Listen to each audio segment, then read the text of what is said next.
Hi, my name is Julia Lundstrom, and I'm your hostess. Today I have with me somebody who's going to talk about something we don't normally associate with longevity, but happens to be one of the key reasons people live longer and stay happier and healthier into their golden years. I have a playful, vivacious, and inspirational relationship specialist with me, Anna Garcia. She's committed to guiding individuals through their journey of self-discovery, back to love and peace, post-painful relationships and events. She is an Amazon and international best-selling author with her heartbreaking and stunning life story, Blossom and Become, a heroine's journey back to self-love. She's the founder of the groundbreaking Relationships Intensive program for women that is helping transform thousands of women's lives. In earlier years, she founded the Discover Me Confidence Building program series that has changed the lives of hundreds of women in London through its transformational work with schools and children's centers. She's dedicated the past 10 years working with women to discover how extraordinary they are, to have them know their power, and to understand how to be in their relationships with others, and most importantly with them with post-loss or relationship breakups. She's been showing women how to reconnect with their own journey again, whether they are in a marriage, single, or separated. She's been gifting this to women throughout the world, and we thank you for that, Anna. Welcome. It's so great having you here today. Thank you, Julia. Thank you for having me. It's an honor, real blessing. Absolutely. So let's be clear, though, this isn't just about women. I don't want to disassociate the men that are watching, because it is about relationships. And that's what makes us happy. That's what makes us live longer. That's what makes us live healthier. So this is for everybody out there, even though you specialize in women. But and to be clear, keep your woman happy, you're going to be happy, right? But Anna, tell us a little bit about what got you into working with people around relationships. Yeah, sure. So my background in facilitation actually began within employability. But then what happened is I began to realize how much it was all down to relationships. So it doesn't matter really how much you may train somebody to understand how to promote themselves, how to sell what they do or their service. Ultimately, people don't buy into your product or service, they buy into you. So your ability to relate will really impact your ability to expand your opportunities, your growth, etc. So really what it boiled down to was realizing, hang on a minute, the quality of my life is down to the quality of my relationships, really. And so this was something that, gradually, I just grew into relationships. That's the professional side. On the more personal side, oh my goodness, so it's from the get-go, it's been a matter of relationship after relationship after relationship, throughout my whole, teens, 20s, 30s. And it's like, for goodness sake, what is it? What is underlying, especially today, men and women really focus on professions, really focus on businesses. How can we bring ourselves back to ourselves? How can we ensure that we do not neglect this part of our life that absolutely is pivotal? Yeah. So that's where it all began. So it's a very personal journey. And then gradually it just kind of, morphed into the professional aspect as well. Never intended. It was never an intention to become a relationship specialist. It just kind of happened, after 10, 15 years facilitating now. It's where the conversation always led to, always, ultimately, who am I and who am I in relation to somebody else?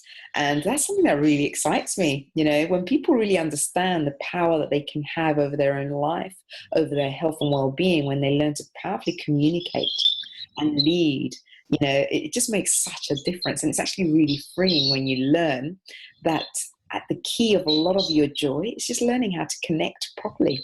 So that's where it comes from. Yeah, I recently read a study that expanded 80 years done by Harvard on the key reason people are healthier and live longer. And it followed people for 80 years. And the number one thing was their happy relationships and actually staying married. So I think that's, in this day and age, with divorce rates above 50%, and people kind of go into it with the thought of, it may not work out. What do you see as the issue there? Why are so many relationships failing more than ever before? That's an awesome question. And I think the day that we have the ultimate answer to that will be really, really sorted. But there are a few suggestions, there are a few hints. One of them is around connection and our inability to connect. So I think the reason why we go into relationships in the first place, many times we go in seeking healing a part of us, if you like. So many times we're going in seeking for something to be repaired within us, and then going into that relationship, we realize, actually, no, my whole life's problems aren't going to be solved by going into relationship. In fact, what tends to happen is there's a mirror in our lives, and it will bring up all the stuff that we're meant to heal. And it's perfect, but very often what happens is when that begins to happen, we go, oh, no, I can't do this, I didn't sign up for this, it wasn't supposed to be like this, it was supposed to be, we get into a relationship and my whole life's problems are solved, resolved, and all done. So we start with that big delusion, if you like, that the moment I go into a relationship, that person's going to, there you go, there's my heart, and that person's going to solve my problems. What we don't realize is actually that person will very naturally occur as a mirror, and every situation and problem that comes up is actually an opportunity for us to grow. So when I say what's happening is we're not connecting, we're not first of all connecting with ourselves and really understanding who we are, so that when those demons come up in relationship with it, we don't then go and blame the other person or project onto the other person. We see that person as the person that's going to solve all our problems. But it's not. Life just, as you probably know, life just continued the same. Yay, lovely wedding day. And remember, life just continues the same. If anything, all these wounds become exacerbated. They become bigger. So it's so important to learn how to connect with yourself before you even attempt to connect with someone else. And also knowing that you are 100% responsible for your 50% of your relationship. And here's the second point. Very often we make the other person responsible for our own happiness, when in reality, we are 100% responsible. Yeah. And this is the big problem that we have very often. Well, hang on a minute, I married you, you're supposed to make me happy. Well, it's kind of a bit more than that. So there's that aspect. And then there's a third point. And it really is around how willing and able are we to connect. Every time that we're interacting with our partner, we have the opportunity to connect with them when they bid for attention. So for example, our partner may, I can hear like birds in the background, right? So your partner, you may be reading your book and your partner may turn around to you and say, oh honey, look at that bird, I love this bird. Now in that moment, that actually has got really little to do with the bird, it's just a bid for connection. But in our very busy lives, we're like, I'm reading this book. And we have a choice in that moment how to respond to our partner. Am I going to connect in that moment? Or am I going to disconnect and say, can you not see I'm busy? And there are different layers of that. Yeah. So every opportunity, and that sometimes is not practical, but what they've actually found scientifically when they've researched couples is that successful couples, i.e. they're married for 6 years happily or more, that's what they rate as successful, is they found that 7 out of every 10 bids of connection were met by their partner. Whereas disaster relationships, they found actually only about 2 or 3 out of every 10 were met. You see? So there's a big difference there. So every time that our partner bids to connect, we have an opportunity to, even if it's the smallest of things, to build that connection. The analogy I love to use is like we're weaving some tapestry together, and every time we connect or we get a bid for connection and we connect with them, it's like we're weaving together. But every time we don't, it's like we're unweaving. Yeah. So when I learned that, I thought, wow, that is so powerful, because it's not just romantic relationships, but also your friendships. And if you look at your friendships and those that you get on the most with, you probably find that there are a lot more bids of connection being met. So those are the 3 main reasons. And your family members, I imagine, as well, too. Yeah, it's like, oh shoot, how many times do I ignore? Do I I'm talking, but I'm not looking at you? There are little things like that. And when you learn this, it's actually a really powerful tool, because it's a great way to weave, especially when there's tension in a relationship.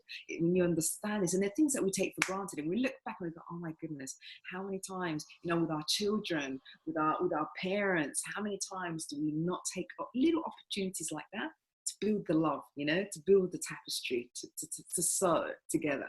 Yeah. So how do you start? I mean, I think we're all subject to that. I know I am in my own marriage, and like I said, with my family, and I try to be very self-aware and conscious, and I'll often reflect on, well, why did that go south? But how can we start to prevent that from happening, be more proactive? Yeah, presence ultimately, and I think every school of thought will go back to that. How present am I in my day to day, in my interactions? You see, because many times what happens, Juliet, is we're in reaction mode. So our partner or our friend or our colleague is there and we're constantly in reaction mode. So we're not very present, and we just, and we tend to, either react with fear, or we react with aggression, anger, or we react with sadness. Those are the three core emotions. Whereas when we're present, we can take a moment, we can halt, and we can go, hang on a minute. If I'm present right now, how will I respond? And that is very different, because if you look at the word respond versus react, respond comes from the word responsibility. So I'm taking responsibility for my own emotions, and the fact that I've just communicated and that went south. Okay, what can I be responsible for, inside of this conversation right now? How come it landed like that? Let's take a look at what was my intention when I communicate. This is really important as well. Very often, we tend to react, and then we think, oh, but I didn't mean it that way. I didn't say that way. But actually, when you look down at the intention behind what you said, if there was any bitchiness in that, it's gonna land over there. And they don't even know. You may have used the most politest words. This is in an email, in a text message, on the phone, or in person. Energetically, we're connected. So I believe that each individual is a CEO, Chief Energy Officer. And wherever you go, your energy introduces itself before you do. So if in your intention, there is the intention to hit back, to bite back, it's going to land no matter how you dress it up. So that's reaction. We're going into, we look at the word react. It's act in the same way that we always have, or based on previous behaviors. Response, however, is right now, because I'm taking responsibility. So that's the main difference. And these things, they can really build relationships when we're responsible, or they can really break relationships, unweave when we're coming from reaction. So those two things are really important things to notice. And that's something immediately, okay, I'm with my partner right now. Let me get present, rather than just up with the fairies, or whatever it is. And I think there's another side to that, because we can't always just drop everything every time they walk into the room or whatever. And I think that it needs to be okay to just say, honey, I can't take this in right now, or let me get back to you in 10 minutes, set an expectation, or not just I'm busy. That's just a brush off, but, kind of set the expectation. What do you think about that? Absolutely, communication is key, and I think also having a clear communication from the get-go. Look, if we have an understanding that generally from this time to this, my family, my friends, they know from this time to this time, and it's just not really contactable unless it's an emergency. It's just a given. So that means that when it comes to my family, especially because a lot of them are abroad, there's an expectation that's being managed. But then sometimes stuff just comes up. And we are going to be in the heat of the moment, and then there are those moments, not now, I'm on the phone right now, right? Yeah. It's about, well, check the intention. If my intention really is that I'm just busy right now, and you're going to take that personally, you're going to take that to heart, then we've got an issue, then we need to address that, because I know that if my intention was just literally to communicate to you, not right now, then anything else, then you need to start taking responsibility for that. But again, that's conversation. So communication is absolutely vital, and I absolutely believe, and I think it's really important to not put too many boundaries, and too many rules. It's like, look, as long as I know that my intention comes from the heart in that moment, then you know what, let's have a chat let me clear it up with you later, because right now I can't do that, But yeah, absolutely, life is life, and we're busy, and we won't always be able to. The idea is not about, oh my God, 7 out of 10, I must make sure that I connect, No, it doesn't work all the time. But I think having that communication clear is important. Yeah. Well, and just knowing that that's what it takes, right? So a lot of let's talk about the communication side of things, because I think that's where most people falter. We fall in love, we communicate all the time, pillow talk, we're always talk, talk, talk, talk, talk, and then somewhere along the line we lose that. Either it's kids and all we start doing is talking about kids, or we get absorbed into a new company or whatever it is, and we just kind of lose the ability to communicate with our partners. So what do you see there? How do you see that working and fixing, Yeah. getting fixed? There's a couple of things. So on the one hand, I think it's really important, if there are different people there are different values, of course, yeah. And for some people, communication is right up there. So for me, communication is right up there. For other people, it won't be.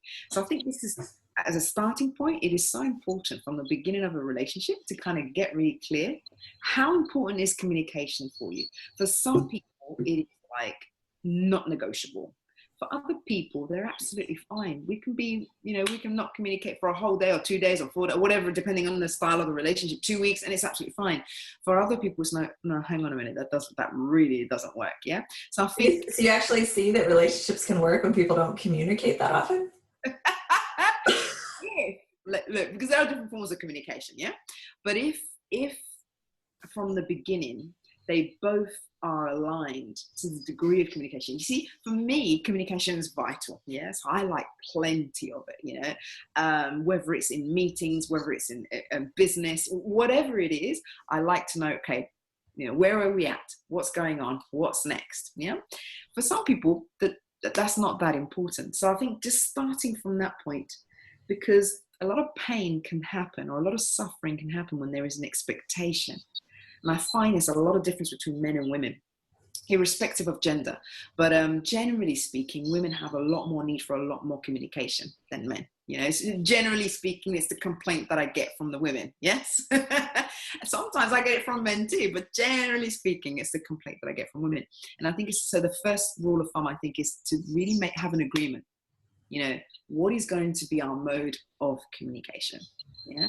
And really honor that. Because the biggest problem is when you're both running completely different styles of communication, or even quantity, amount, volume of communication. So 3 things really that come into play when it comes to communication is our expectations.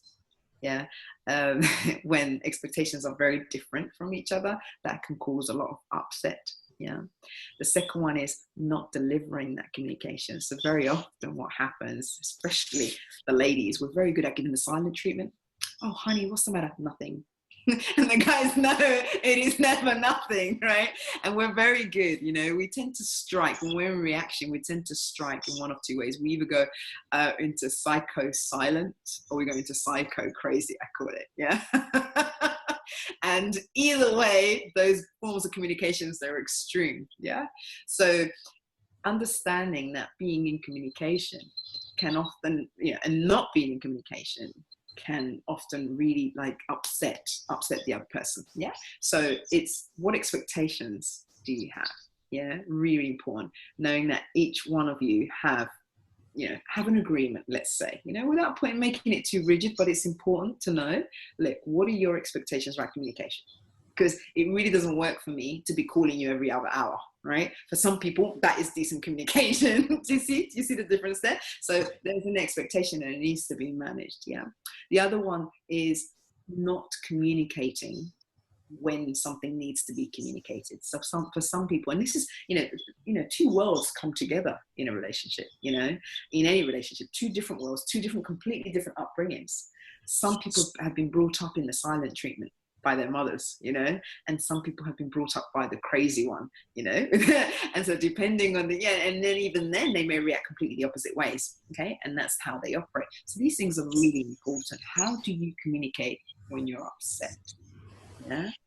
Do you go into silence, or do you go into crazy mode? Either one, it's really important. It's cool to go into upset and go into arguments. It's not about not having arguments, but it's how are you having these arguments? Are you being present?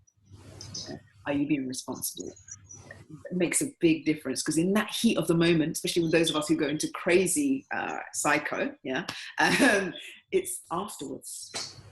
How you feel about the relationship afterwards, and how you feel about yourself afterwards, and the impact that it has long term. Really, really important. Okay. So expectations, how you communicate when you're upset, and very often as well, we have the just no communication. just zero communication. Oh, because I'm running after the kids, or because I'm da da da da. How do you manage that? Especially when the dynamic between a couple changes. We used to have pillow talk every night, but now the business doesn't let me go to bed till 2 or 3 in the morning, right? So what can we put in place so that we have that catch up time, and have agreements? Look, is it going to be a Monday night? That's our night, and that's non-negotiable unless something really bad happens. Like really, are we going to have Sundays? What time, what structure are we going to put in to honor communication? Absolutely, because otherwise, yes, you will look at 1 week, 1 month, a year, and then suddenly there is no communication. And I think it's very important for both parties to take responsibility in that and say, okay, what are we going to do? So life is changing. Okay, how are we going to change with the times? Yeah, because that's what growth brings, right? Absolutely. I hear a lot of people talking about how you should treat your relationship like a business and have your weekly meetings, whether it's around finance or your date night or whatever, but have it set up so it is like a business. What do you think about that? I'm not sure about, well, it depends how you run business, really. I think what they're bringing forward is integrity, communication and leadership. If you look at business run well, those are 3 very important aspects. And I think in a relationship, business is all about relationships, isn't it? So why would you not bring those things into your relationship? Unfortunately, what happens very often, we take it for granted. And we think, oh, that person loves me, they're always going to be there, it doesn't matter, and that's the problem, yeah? So I think bringing those elements of business, like leadership, like communication, like integrity, I think is absolutely vital, especially the busier you're both getting. Absolutely crucial. There needs to be integrity around that. Okay, these are our days, these are our times, yeah, and these are our, not rules. I don't necessarily like the rules, but it's okay that I'm not available from this time to this time most days.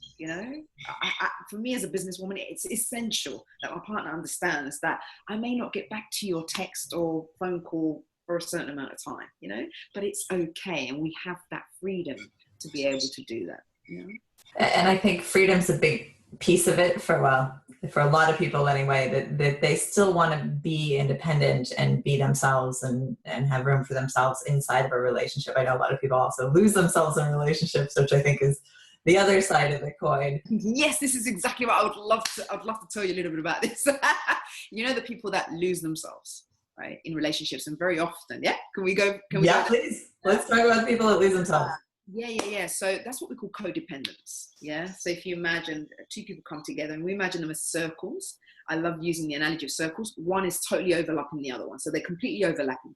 And, the song that I love to use for every type of relationship, right? For this codependence, I can't live if living is without you. It's like, what?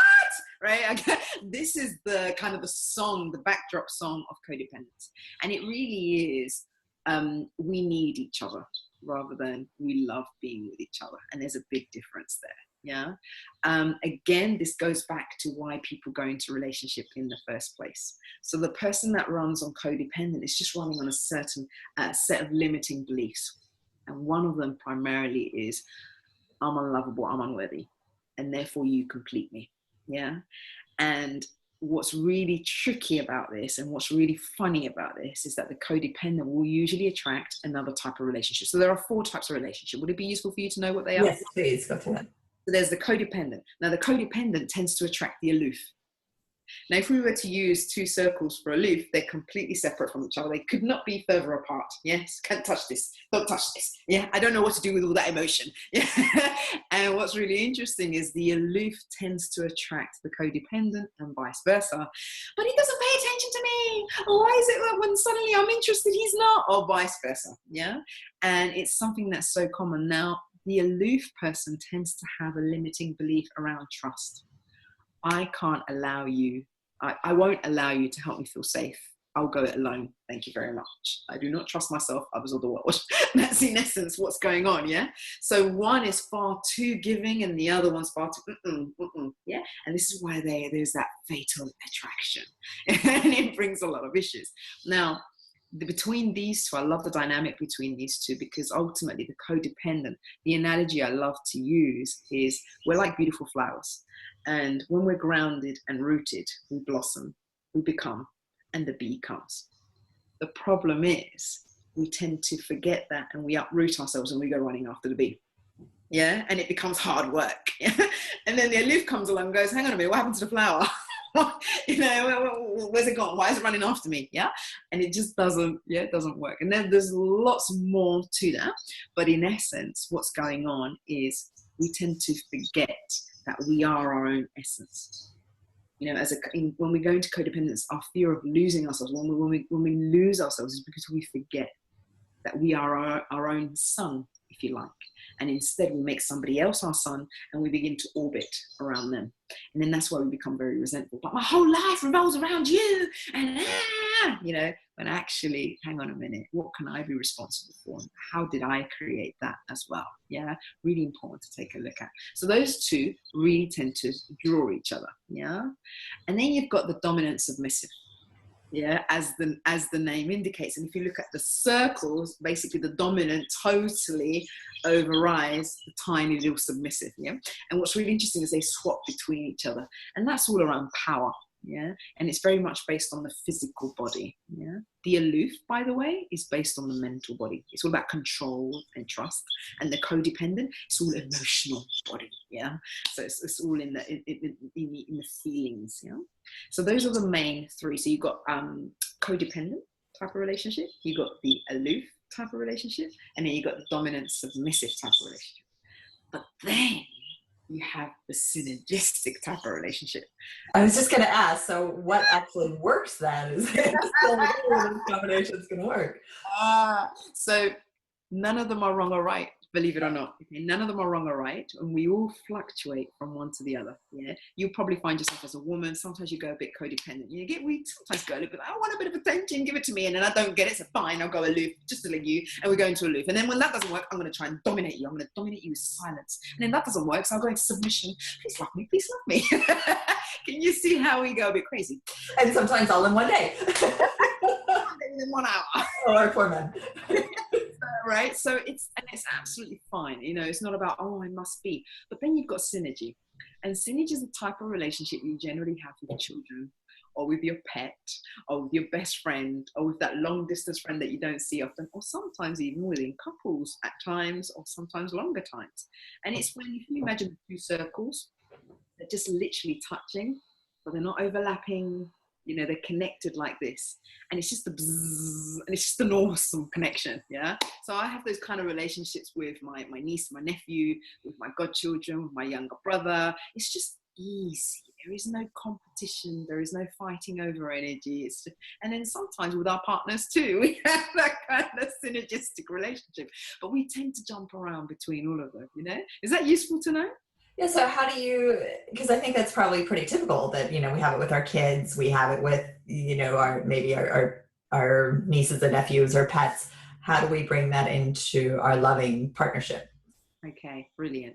So ultimately it starts with self.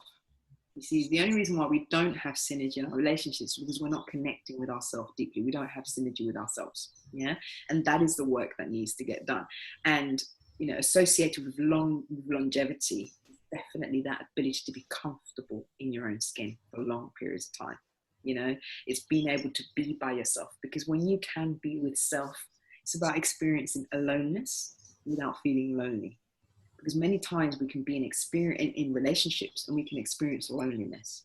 Yeah, that's the irony. So when we're really comfortable in our own skin, when we learn to be comfortable within our relationship with ourselves, that is crucial. And that's the kind of work that I teach. Hang on a minute, who am I outside of being a wife, a husband, a child, a professional, a business person? Who am I outside of all of that?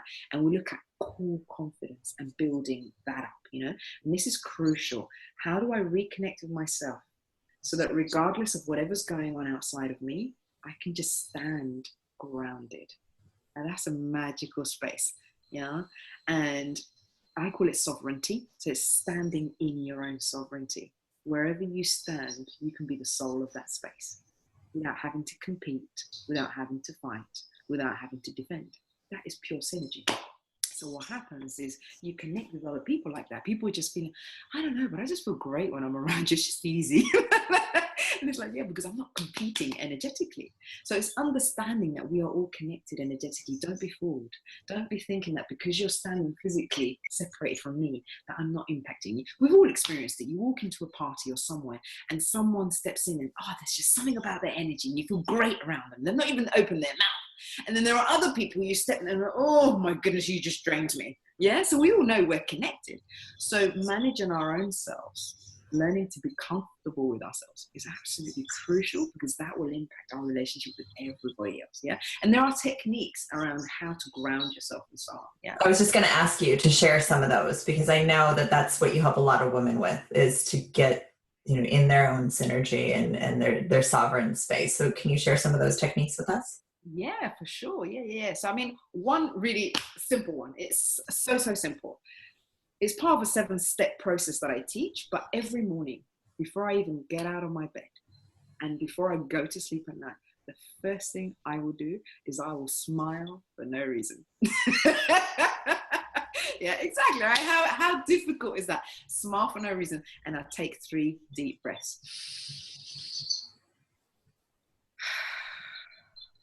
The moment I smile and take 3 deep breaths, it changes everything in my physiology. Yeah, it changes everything. I just feel completely different. Okay. And then the next step is, let me look at my last 24 hours and what do I need to let go?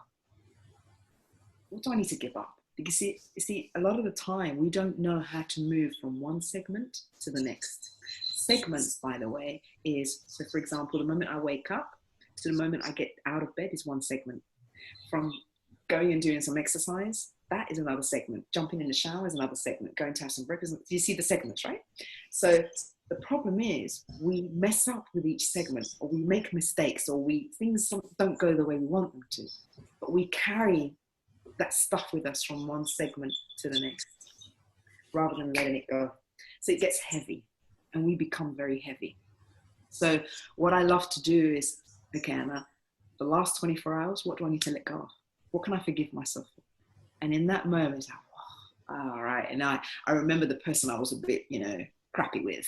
I remember, the promise that I didn't complete, or I said I was going to do X and I haven't done it yet. Okay, can you forgive yourself for that? Great. And I just literally press a reset button. So automatically I'm taking responsibility for my stuff instead of carrying it around with me. Yeah, automatically that impacts the energy and the space that I'm in. Yeah, and then gratitude, that's the next one. It's the 7 steps. But then I go into, oh my goodness, what can I be grateful for right now? And I just step into that space, and you cannot be the same person. By the time you get to that step there, you cannot be the fact that you live in a place where you have relative peace, the fact that I can speak to you right now, Julia, over a screen, and there are not bombs falling over my head, that I'm under a decent roof, that I have food in my fridge, that I have access to resources where I can connect with you over the other side of the world. Isn't that incredible to be grateful for? The fact that I have a voice and that I can impact people's lives and I can listen to you and be impacted.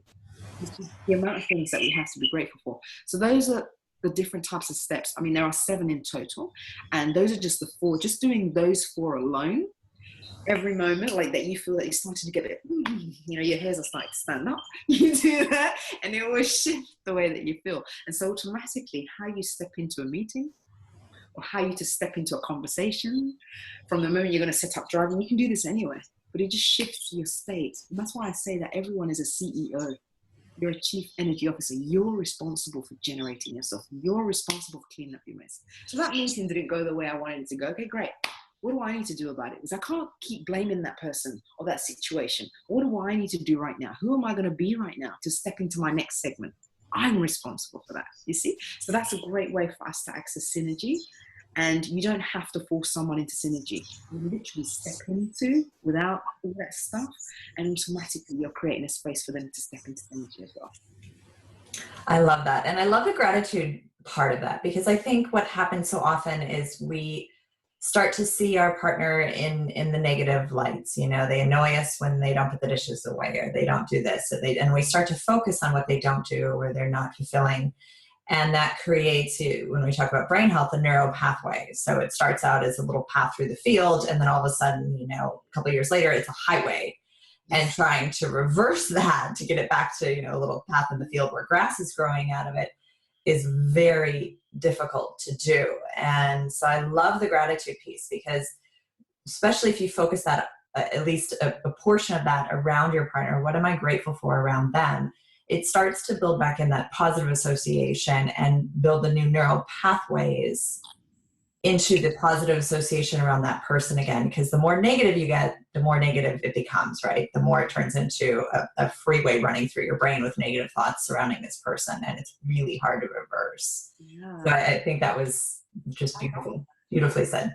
Yeah, thank you. And to add to that, one of the ways that we can really expand or avoid not going into gratitude, how can I say it? One of the ways we can avoid creating those pathways and therefore those highways, which are almost irreversible, is watching and observing ourselves when we're using two particular words. Okay, I'm going to give you two words that we really want to avoid in our relationships. You said to me, Anna, what can we do right now? Okay, right now, you ready? We tend to say things like, you always leave the toilet seat up, right? The moment we create them within always, whether it's children, you're always late, you're always this, we're creating them. And we're creating those pathways and those highways, yeah? And the other one is, you're never on time, you never bring me flowers, you never shut up, you never, whatever it is. Always and never are words that create and cement those highways. And we want to be really mindful. And actually what we find is we use them so much. And so just acknowledging that right now, you'll find that moving forward, you go, oh my God, I just said it again. Oh my goodness, I just said it. Oh my God, I said it all over the place with my children, with my colleagues, with everyone, right? But those are awesome ways to remember and go, hang on a minute, let me just observe the behavior right now. Honey, you do realize you left the toilet seat up. And in your head, you're like, again, but you keep that within yourself. And all that's happened is he or she has left the toilet seat up again. But we're not saying again. We're just acknowledging, honey, you left the light on, you left the clothes, you da-da-da-da. And it's just about being present to what's going on right now, because otherwise we don't allow people to reinvent themselves. We're putting them into boxes. And I don't know about you, but I love to reinvent myself and reintroduce myself pretty much on a daily basis, Please don't hold me for who I was yesterday. Allow me to reintroduce myself, yeah? And so taking away always and never from our vocabulary really allows us to stay in the moment, yeah? And really allow people to transition and grow if they're up for that. Oh, that's awesome. So I got to talk about something here, because there's a statistic. It's an old statistic, so it's actually probably worse. But by the time a woman is, I can't remember if it's 65 or 70 years old, she has a 65% chance of being alone, either through death or divorce. And so we find these older women alone often. And we find a lot of older men alone as well. And it seems to be, those are kind of the years where it becomes really key to have relationships, yet we find more and more of these older people becoming more and more solitude. So 2 questions for you around that. How can we get these people out of that, right? They're comfortable in their own skin. They were married for 30 years. Why do they need somebody else in their life, right? So let's start there. How do we get people out of this box that just keeps occurring more and more often? Okay. So if that is the case, it is the case, but it's okay. What am I going to do about it now? Who am I going to be about this now? And I think it really is down to the person. So one of the questions I would ask is, how important is it for you to live a long, happy life? And if the answer is, oh, well, freaking yes, then we're like, okay, then we're going to need to, because it's all about connection. As human beings, we want to do 2 things. We want to connect and we want to grow. As long as we have those things actively happening, then it's going to increase, our joy and our longevity as well. Yeah. So how it really is, do you want to live longer and do you want to live happy during that time? Great. 0 to 10, 10, great. Let's connect, and luckily we live in a world today where we can connect in ways that we could never do before. You have apps, Julia, where you can literally sing. I love singing, right? Karaoke. You can, there's a wonderful app where I can sing with an old man on a hammock in the States, just it's just incredible. Anywhere in the world, I can speak and sing with anybody. Yeah. So there are applications which nowadays don't even invite us, don't even demand that we leave the house. So there really is no excuse. The question is, how do you want to live your life? And if the answer is long and happy, then connection and growth is crucial. You know, one of the things that may happen is depression as a result of, of not connecting. Yeah. And why? Because we experience shame either through aloneness or whatever it is. Start when we're in our own head and we don't know how to go into synergy, the past starts to creep up, and then we go into shame, and we go into resentment, and we go into guilt, and these lower our vibration. And then what happens is automatically we isolate ourselves, because we actually believe we're the only ones.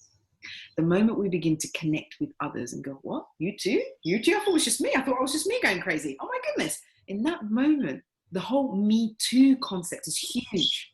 We need to get ourselves into spaces where I can sit down with somebody else, whether it's online or in communities, and go, you too? Me too. We love me too. It allows us to come out of depression, because we're not the only ones. A lot of depression comes because I think I'm the only one in this shame and in this guilt or going crazy in the head. We're not. We're never. Yeah. And so how important is it? And what are you willing to do? Because nowadays you don't even have to leave your house. You just need a laptop or a phone and some internet, and you can connect with anyone around the world. Just doing this alone, it's just such a great opportunity for people. So that, yeah, if the will is there, then there is no excuse. But connection and growth is definitely something. The me too is something that is vital, and that's what I would suggest, definitely. I love that.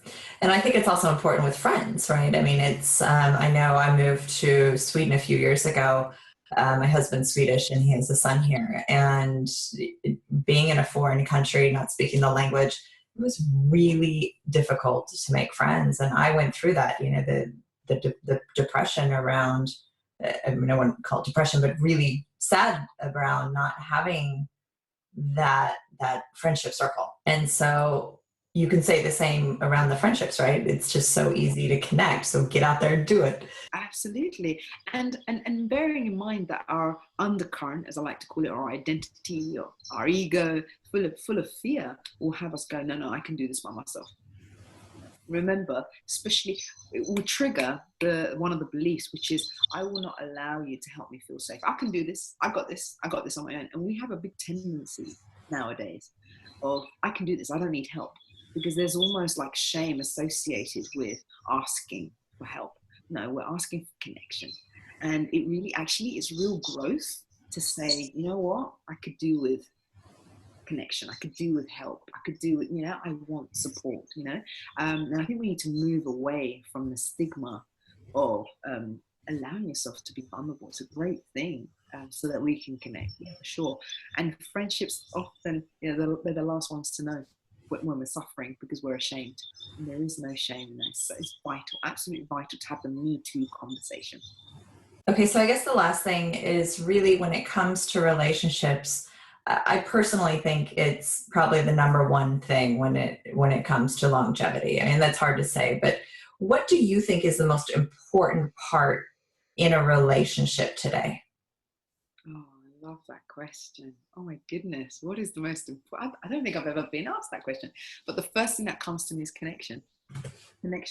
And the only way that we can truly connect is being willing to be vulnerable.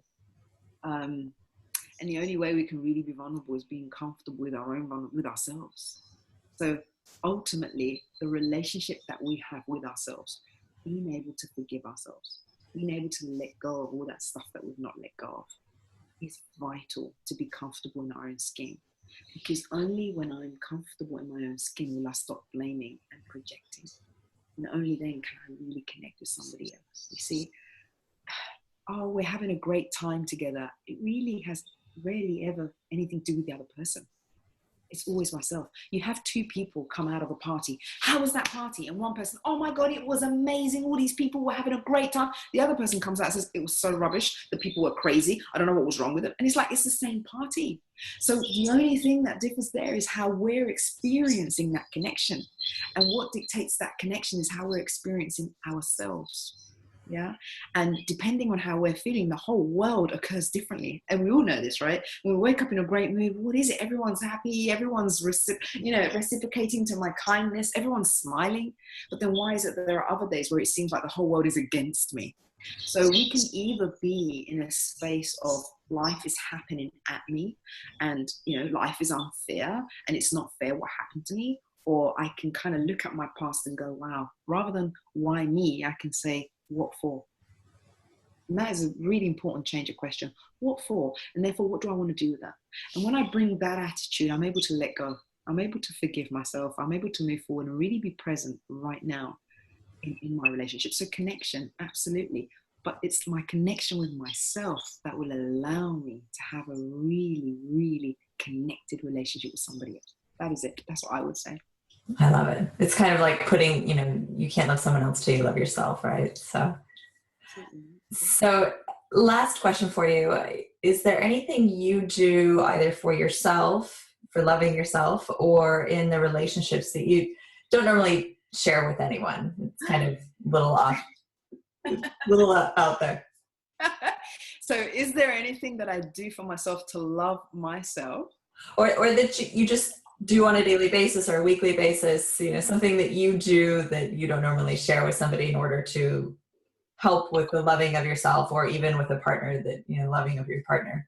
Oh, I love that. Okay. Well, I can give you both. Yeah, I can give you both. I can tell you something that I do with my partner that I actually have never shared publicly. And I can do something that I do with myself. Yeah. So the one that I do with my partner is every now and then I have a moment and I feel this connection. I believe that we're all connected. And rather than leaving it till later, if I have a moment, I will grab my phone and I will send a text message, and it will always say, have I told you that I love you yet? Yeah. And I know that in that moment, I'm loving myself. I mean, really, I'm talking to myself all the time, right? But the response that I get is always, no, you haven't. So then I say, I love you more today than I did yesterday. And then I always get a text back, will you marry me? So there's this. And what's your response to that? Oh, it's always a yes. It's always and it will always be a yes, But it's so that's something that. What is the underlying? It doesn't matter what it is, what the text is, what the connection is. It's about the fact that I feel like I want to connect, and I honor that in that moment. If I have a moment, I will do that, and it's great, and then I can move on. But it's just that touch point. We know in business and with clients, we need to have at least a minimal amount of touch points before they will buy from us. So why would we not expect to have touch points throughout the day with our partners, right? And then when it comes to myself, I'll tell you what, I'll be honest. Every now and then, I will look at myself in the mirror in absolute synergy. I'll look at myself and you know what, Anna Garcia, thank you for showing up. Thank you for showing up, because I know what it takes. And it brings tears to my eyes. And I say, thank you for showing up, And I would so like to be you if I wasn't you. I'm unapologetic about it, and that's not something I normally share, but there you go. That's awesome, and that's how you're supposed to be, right? Take responsibility for yourself and love yourself. And if we can all look in the mirror and say exactly that every day, we would have a lot fewer failed relationships. There you go. I hope that helps. Yeah, now how can someone get a hold of you if they want to find out more? Sure, yeah. So my website is relationshipsintensive.com. So that's relationships, plural, intensive.com. I run a free event for ladies in London. My next one's on the 25th of November in the city. It's an awesome event where women can come and have this kind of conversation and learn a lot of awesome tools. And on Facebook as well, Anna Garcia. I've got a page and I've got my personal profile as well. That's pretty much on the website. You've got everything. That's the best way you can connect with me. And then also my book, Blossom and Become, is on Amazon, and that's also Blossom and Become, journey to self-love. Heron's journey to self-love. Yeah. I'm so grateful that you're here. I know you've been in Australia speaking and all around the world, and so I'm so glad we were finally able to connect and get this amazing session completed. So thank you so much for your time today. Thank you, Julia. Thank you for your time and for what you're up to. I really, really awesome. Take my hat off to you. Love what you're doing, what you're up to. Thank you.